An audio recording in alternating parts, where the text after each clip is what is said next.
제7장. 이 땅에 사는 인생에게 힘든 노동이 있지 아니하겠느냐? 그 옛날이 품꾼의 날과 같지 아니하겠느냐? 종은 저녁끈을 몹시 바라고 품꾼은 그의 삭슬 기다리나니 이와 같이 내가 여러 달째 고통을 받으니 고달픈 밤이 내게 작정되었구나. 내가 누울 때면 말하기를 언제나 일어날까, 언제나 밤이 갈까 하며 새벽까지 이리 뒤척 저리 뒤척하는구나. 내 살에는 구더기와 흙덩이가 의복처럼 입혀졌고 내 피부는 굳어졌다가 터지는구나. 나의 날은 배틀의 북보다 빠르니 희망 없이 보내는구나. 내 생명이 한낱 바람 같음을 생각하옵소서. 나의 눈이 다시는 행복을 보지 못하리이다. 나를 본 자의 눈이 다시는 나를 보지 못할 것이고 주의 눈이 나를 향하실지라도 내가 잊지 아니하리이다. 구름이 사라져 없어짐 같이 서울로 내려가는 자는 다시 올라오지 못할 것이오니 그는 다시 자기 집으로 돌아가지 못하겠고 자기 처소도 다시 그를 알지 못하리다. 그런즉 내가 내 입을 금하지 아니하고 내 영혼의 아픔 때문에 말하며 내 마음의 괴로움 때문에 불평하리이다. 내가 바다니까 바다 괴물이니까 주께서 어찌하여 나를 지키시나이까? 혹시 내가 말하기를 내 잠자리가 나를 위로하고 내 침상이 내 수심을 풀리라 할 때 주께서 꿈으로 나를 놀라게 하시고 환상으로 나를 두렵게 하시나이다. 이러므로 내 마음이 뼈를 깎는 고통을 겪느니 차라리 숨이 막히는 것과 죽는 것을 택하리이다. 내가 생명을 싫어하고 영원히 살기를 원하지 아니하오니 나를 놓으소서. 내 날은 헛것이니이다. 사람이 무엇이기에 주께서 그를 크게 만드사 그에게 마음을 두시고 아침마다 권증하시며 순간마다 단련하시나이까? 주께서 내게서 눈을 돌이키지 아니하시며 내가 침을 삼킬 동안도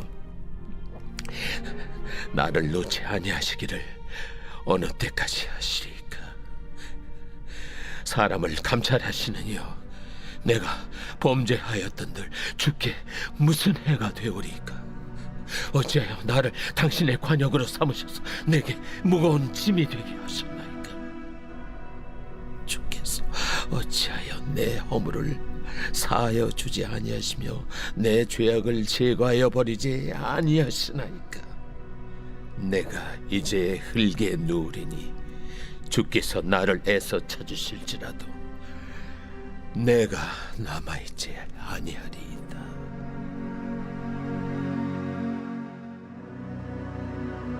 안녕하십니까, 사랑하는 큰숲교회 가족 여러분. 2월 9일 금요일 큰숲 매일 말씀 시작하겠습니다. 오늘은 민족의 대명절인 설날 연휴가 시작되는 날입니다. 가족들과 함께 좋은 시간 보내고 계신지요? 오늘 아무쪼록 운전하시는 분들은 또 귀경길 꼭 조심하시길 바라고, 또 이 설날을 맞이하여 또 가족과 함께 신앙에 대해서 또 전수할 수 있는 좋은 시간이 되시기를 주님의 이름으로 축복합니다. 오늘은 욥기 7장 1절에서 21절까지 말씀입니다. 오늘 본문을 함께 살펴보시면 욥이 다시 한번 불평하는 듯한, 사실 불평은 아니죠. 자신의 상황에 대해서 그 괴로움을 표현하는 듯한, 표현하고 있는 그러한 본문입니다. 여러분, 욥기를 딱 이 7장 한 부분만 떼서 생각한다기보다는 우리 1장부터 계속 오는 이 스토리 라인에서 이 욥이 말하는 이 의미가 어떤 의미인가라는 것이 중요합니다. 하나님께서 욥을 치시고 욥의 가족들을 치시고 이제는 몸을 치시고 엘리바스라는 친구가 와서 또 비난하고 비난 아닌 비난을 하고 그런 와중에 욥이 오늘 7절에 하나님께 거의 말씀하는 것이죠. 많은 사람들이 욥은 한 번도 하나님께 불평하거나 원망하지 않았다고 얘기하는데 그것은 사실이 아닙니다. 이전 3장에서 보면 욥이 자기의 생일을 저주하죠. 하나님을 저주하진 않지만 하나님이 하신 일을 저주하는 것입니다. 오늘 본문에서도 하나님께 오히려 따지고 드는, 혹은 따지고 든다기보다는 자기네의 고통이 너무나 심하기에 하나님 그냥 나 죽여주십시오. 하나님 내가 하나님께 범죄를 했다 하더라도 그것이 하나님께 무슨 해가 됐겠습니까? 라고 얘기하면서 참으로 인간의 욥의 모습을 볼 수 있습니다. 오늘 본문 가운데에서 가장 중요한 것은 욥의 희망이 없음입니다. 여러분, 어떨 때에 인간이 가장 고통스러울까요? 아플 때, 욥처럼 종기가 터지고 아물고 곪고 터지고 기왓장으로 몸을 끌고도 그 가려움이 가지 않는 그 고통이 있을 때일까요? 아닙니다. 심리학적으로 인간이 가장 큰 공포를 느끼는 지점은 이 고통이 언제 끝날지 모른다는 것입니다. 이 고통이 1년 뒤면 끝날 것이야 라는 확신이 있으면 어떻게든 견디고 그날을 손꼽아 기다리기만 합니다. 하지만 언제 끝날지 모르는 고통 앞에서 인간은 무력해지고 가장 큰 심리적인 스트레스를 받는다는 것이죠. 만약에 욥에게 하나님이 나타나셔서 야, 이런 이유에서 이런 목적에서 내가 잠시 사탄에게 너를 치라고 하였다. 그러니 조금만 견뎌라. 내가 낫게 해줄게.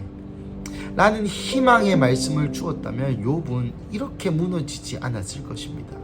그리고 이만큼 흔들리지도 않았겠죠. 사랑하는 가족 여러분, 우리의 인생을 살아가다 보면 우리의 인생 가운데도 이러한 욥의 시기를 겪을 때가 있습니다. 어떠한 시기인가요?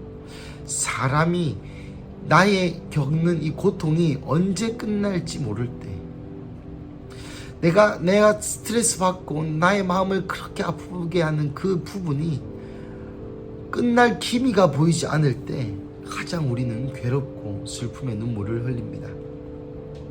오늘 본문의 표현을 하는 뼈를 깎는 고통과 같은 것이죠. 사랑하는 가족 여러분, 그러한 삶 가운데에서 우리가 잊지 말아야 될 것이 있습니다. 그것은 바로 두 가지인데요. 첫째, 하나님은 선하시다는 것이고, 둘째, 이게 끝이 아닐 것이다 라는 것입니다. 제가 하루는 책을 읽다가 어떤 한 목사님의 간증을 보았습니다.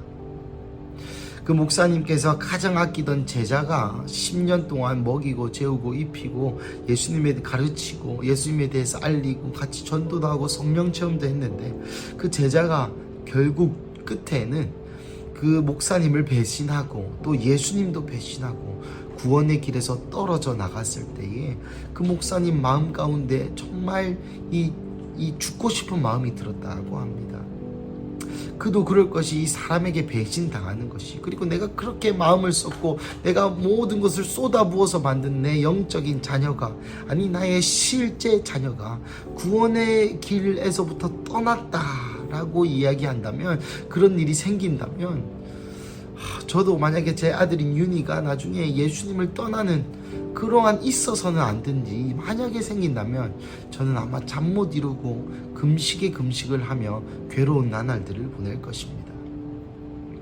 하지만 그 책에서 그 목사님은 이렇게 기술하였습니다.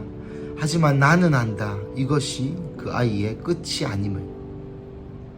여러분, 이러한 믿음이 우리에게 있어야 한다는 것입니다.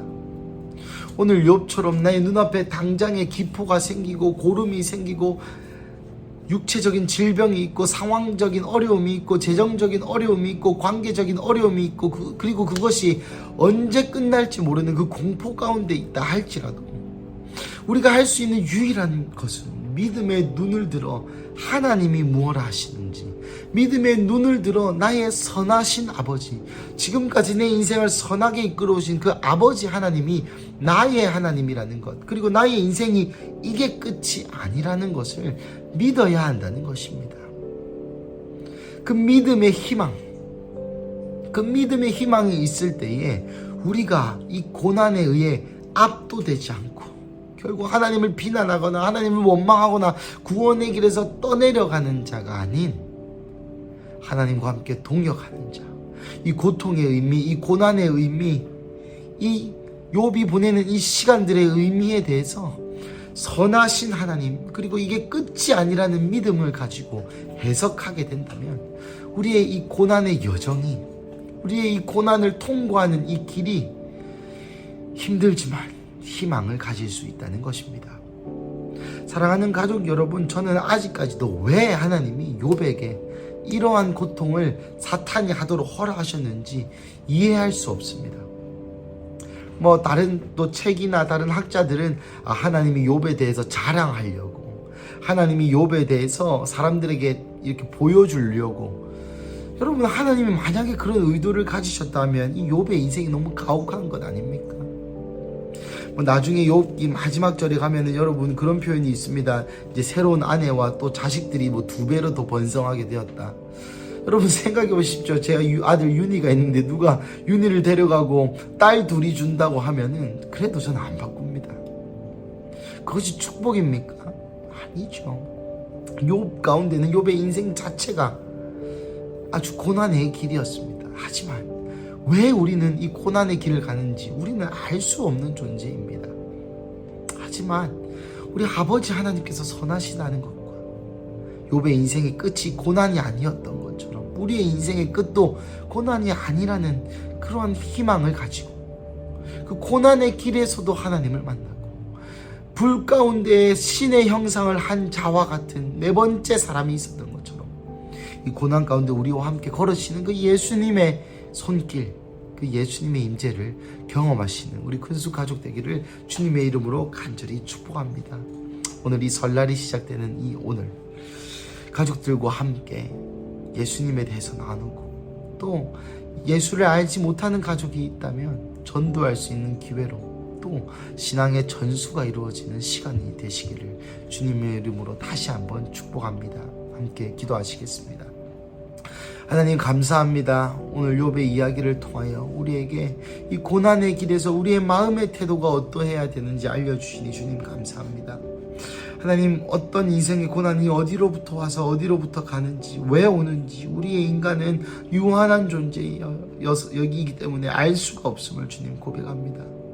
하지만 주님, 사람이 무엇이간데, 오늘 욥의 말처럼 사람이 무엇이간데 하나님이 이렇게 관심을 가지시냐는 말이 시편에 동일하게 있고, 그 시편의 기자는 사람이 무엇이간데 주께서 우리를 이렇게 고민하고 생각하고 보살피시냐라는 고백처럼 하나님, 우리의 삶의 고난 중에 있을지라도 그 모든 고난의 발걸음이 하나님께서 보호하시고 하나님과 함께 걷는 기름을 인지하게 하여 주시옵소서. 그래서 우리가 인생에 걷는 고난길이 고난 그 자체만 있는 것이 아니라 그 안에서 하나님을 만나고 그 안에서 예수님을 만나고 그 안에서 성령님과 동행하는, 그래서 고난 가운데 선하신 하나님을 깨닫고 고난 가운데 우리의 인생을 신실하게 이끄시는 하나님의 뜻을 알게 하여 주시옵소서. 주님 감사합니다. 이 모든 말씀 살아계신 예수님의 이름으로 기도드립니다. 아멘.